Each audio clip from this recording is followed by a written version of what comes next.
தமிழ்நாடு மட்டும் இல்லைங்க, அதர் ஸ்டேட்ல கூட ஒரு சில ஷாப்ஸ்ல நம்ம கிட்ட ரெகுலரா பர்ச்சேஸ் பண்ணிட்டு இருக்கிறாங்க பல்கா. நம்மளும் பல்க் குவான்டிட்டி ஆல்சோ நம்ம சப்ளை பண்ணிட்டு இருக்கிறோம். எஸ், இந்த ஒரு பர்டிகுலர் கஸ்டமர் எப்பயுமே நம்ம கிட்ட ஸ்டோன் ஒர்க் கலெக்ஷன்ஸ் வந்து ரெகுலரா பல்கா பர்ச்சேஸ் பண்றவங்க. எஸ், ரொம்பவே கம்மியான லாபத்துல தான் நம்ம அல்ஃபத்தா ஹிஜாப்ஸ்ல கொடுத்துட்டு இருக்கோன்றதுனால கஸ்டமர்ஸா இருக்கிறவங்க கூட இப்ப நம்ம இடத்துல ஹிஜாப்ஸ் எடுத்து ஸ்டால் போட்டு பர்ச்சேஸ் பண்ணி சேல்ஸ் பண்ண ஸ்டார்ட் பண்ணிட்டாங்க. எஸ், இந்த மாதிரி பல்க் ஆர்டர்ஸும் சப்ளை பண்ணிட்டு இருக்கிறோம். நீங்க உங்களுடைய ஓன் யூஸ்க்காக வேண்டி ரீட்டைல் பர்ச்சேஸ் பண்ண தாராளமா செலக்டட் பீசஸா டோர் டெலிவரி பண்ணி வைக்கிறோம். கம்மியான லாபத்துக்கு தான் சேல்ஸ் பண்றோம்ன்றதுனால தயவு செஞ்சு பார்கெயின் பண்ணாதீங்க. சரி, இந்த ஆர்டர் நான் பேக் பண்றது யாருக்குன்னு பாத்திரலாமா? நான் சொன்னேன் இல்லையா, ஷாப்காக வேண்டி ரெகுலரா நம்ம இடத்துல பர்ச்சேஸ் பண்ணுவாங்கன்ட்டு. இன்னும் நம்ம இந்த ஹிஜாப் மாடல் குரூப்ல அப்டேட் பண்ணவே இல்லை. ஆனா அந்த கஸ்டமர் நம்ம நியூ அரைவல்னு வீடியோ போட்டிருந்தோம் இல்லையா, எஸ், அந்த new collections arrival update video பார்த்துட்டு தான் இந்த கஸ்டமர் அவங்க ஷாப்காக வேண்டி இந்த டிசைனர் ஹிஜாப் ஃபுல் பீசஸ்மே புக் பண்ணிட்டாங்க.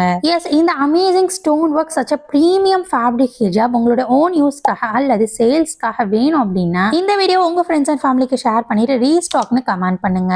எஸ், இந்த மாதிரியான அமேசிங் பிரீமியம் ஹிஜாப் கலெக்ஷன் அப்டேட் சோல்ட் அவுட் ஆகிறதுக்கு முன்னவே நீங்க பர்ச்சேஸ் பண்ணணும்னா நம்ம பேஜை ஃபாலோ பண்ணிக்கோங்க. ஸ்டால் போட்டு ஹிஜாப் சேல்ஸ் பண்றவங்க அல்லது வீட்ல அல்லது ஷாப்ல ஸ்டாக் எடுத்து சேல் பண்றவங்க நம்ம அல்ஃபத்தா ஹிஜாப் வாட்ஸ்அப் கம்யூனிட்டி குரூப்ல ஜாயின் பண்ணிக்கோங்க.